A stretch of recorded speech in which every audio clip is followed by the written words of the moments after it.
SNS가 이력이고 경력이죠. 수년 전만 해도 그런 말을 했어요. 나는 SNS 너무 복잡하고 속 시끄러워서 아무것도 안 해. 이건 제가 하고 다닌 말이기도 한데 저뿐만 아니라 다른 사람들도 그런 말들을 많이 했습니다. 4명이 모인 식사 자리에 가면 음식 사진을 찍고 올려야 돼서 4명 모두 마음에 드는 사진을 건질 때까지 아무도 음식에 손을 댈 수 없었고, 비싼 물건을 배경인 것처럼 두고 찍은 사진을 보고 흉보는 내용들이 다시 SNS에 올라오는 상황들, 말 그대로 SNS 포화 상태와 사람들의 피로도가 최고치를 찍고 있을 때였던 것 같아요.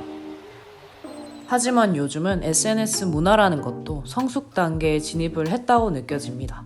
자랑과 푸념 대신에 생산적인 용도로 잘 활용하는 사람들이 많아지는 것 같거든요. 이걸 활용하는 방법은 사실 여러 가지죠. 수익화, 기록용, 브랜딩용. 저는 이렇게 3가지로 구분을 합니다. 첫 번째는 오로지 수익화, 계정으로 키우는 것을 목적으로 하는 경우. 자신을 노출하지는 않지만 정보를 주고 사람들을 모은 후에 광고와 협찬 등을 노리거나 아니면 계정 판매를 목적으로 하시는 분들이에요. 그리고 기록용은 그냥 자기 생각을 정리해서 올리는 것이 목적인 경우입니다. 일상에서 떠오르는 생각들을 정리하고 기록하고 먹었던 음식들, 경험들도 올리죠. 그리고 3번째는 브랜딩용입니다. 자기 컨텐츠가 뚜렷한 경우예요. 왜 우리가 인스타그램이나 유튜브에 들어가 보면 굉장히 통일된 포맷과 정리된 어떤 내용들로 이렇게 한눈에 딱 들어오는 그런 계정들 보신 적 있으시죠? 유튜브를 마음먹고 시작할 때 제가 유튜브 온라인 강의를 들은 적이 있거든요. 돈만 보고 키우는 유튜브라는 제목의 강의였습니다. 많은 정보와 유용한 팁들을 얻을 수는 있었지만 저는 결국 그 강의를 완강하지 못했어요. 제가 유튜브를 해야겠다고 마음먹은 이유와 강의의 결이 너무 달랐기 때문이었는데요. 광고 수익만 바라보고 키우는 SNS가 나쁘다는 말을 하려고 제가 이 이야기를 꺼낸 것이 아닙니다. 사람들마다 각각 목적이 다를 거라고 생각해요. 무엇이 됐든 목적이 뚜렷하고 내가 하는 이유를 알고 있다는 게 중요한 거죠. SNS 너무 복잡하고 속 시끄러워서 아무것도 안 하겠다 하고 말했던 제가 마음을 달리 먹게 된 계기는 첫 책을 내고 나서였어요. 아니 사실 기획 출판 투고를 마음 먹었을 그때부터 이미 뭔가 큰 마음의 변화가 있었던 것 같습니다. 원고를 투고할 때 출간 기획서라는 걸 함께 써내잖아요. 그리고 이메일도 보내고요. 나라는 사람과 내가 쓴 글을 출판사에 어필을 해야겠는데 투박하게 완성된 원고 뭉치 말고는 저를 알릴 게 하나도 없는 거예요. 오래전에 만들어뒀다가 몇 번 꾀작거리고 방치해둔 인스타그램, 한창 쓰다가 시들해진 브런치, 그 정도밖에 없었어요. 그때 이런 생각이 들더라고요. 내가 출판사라도 뭘 믿고 저 무명 작가 책을 내줄까? 그런 생각을 했습니다.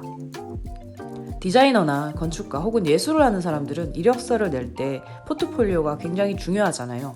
그게 내 능력을 증명하니까요. 이제 SNS가 온라인 포트폴리오가 된 시대에 살고 있다는 생각이 듭니다. 당신은 어떤 사람입니까? 하고 물으면 저는 이런 사람입니다 하고 링크를 주고받는 세상에 살고 있어요. 원고 투고를 하면서 크게 깨닫고 내 생각을 쌓아가는 포트폴리오를 지금부터라도 만들어야겠다 다짐을 했습니다. 저는 수익화용, 기록용, 브랜딩용 이 3가지가 결국 다 들어가 있는 것이 가장 성숙된 퍼스널 브랜딩된 사례라고 믿고 있어요. 계정이 매력적인 것보다 계정을 운영하는 사람이 매력적인 게 훨씬 유의미하다고 느끼거든요. 물론 계정을 키워서 팔기 위한 사람들은 자신을 노출시키는 것보다 정보성 컨텐츠에 집중하는 것이 맞겠지만 쏟아지는 정보의 홍수라고 우리가 말하잖아요. 그런 시대에 살고 있는데 정보만으로는 한계가 있다는 생각이 들어요. 결국 한계 없는 매력은 사람 그 자체밖에 남지 않는다. 그래서 사람 덕질 산업이 영원히 망할 수가 없는 거죠. 처음에는 브랜딩된 콘텐츠에 집중해서 사람들의 관심을 끌어야겠지만 결국은 기록용으로서 역할을 할 수 있어야 한다고 생각합니다.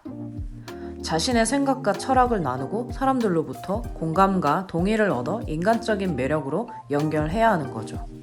여러분도 누군가의 SNS 계정을 일부러 찾아본 적 있지 않으신가요?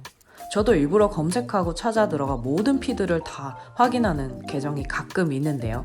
그 이유를 떠올려 보면 결국 그 사람이 가지고 있는 철학에 동의하고 공감하고 그 사람적인, 인간적인 매력을 느꼈기 때문이거든요.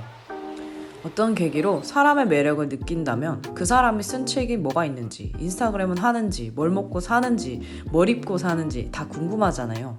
저는 제 SNS 계정이 결국 그런 역할을 해줄 수 있다면 좋겠어요. 여러분도 계정 있으시죠? 왜 SNS를 하고 계시나요? 여러분이 일부러 찾아봤던 SNS처럼 다른 사람들도 여러분의 계정에 찾아올 만큼 내 매력을 세상에 충분히 던지고 계신가요?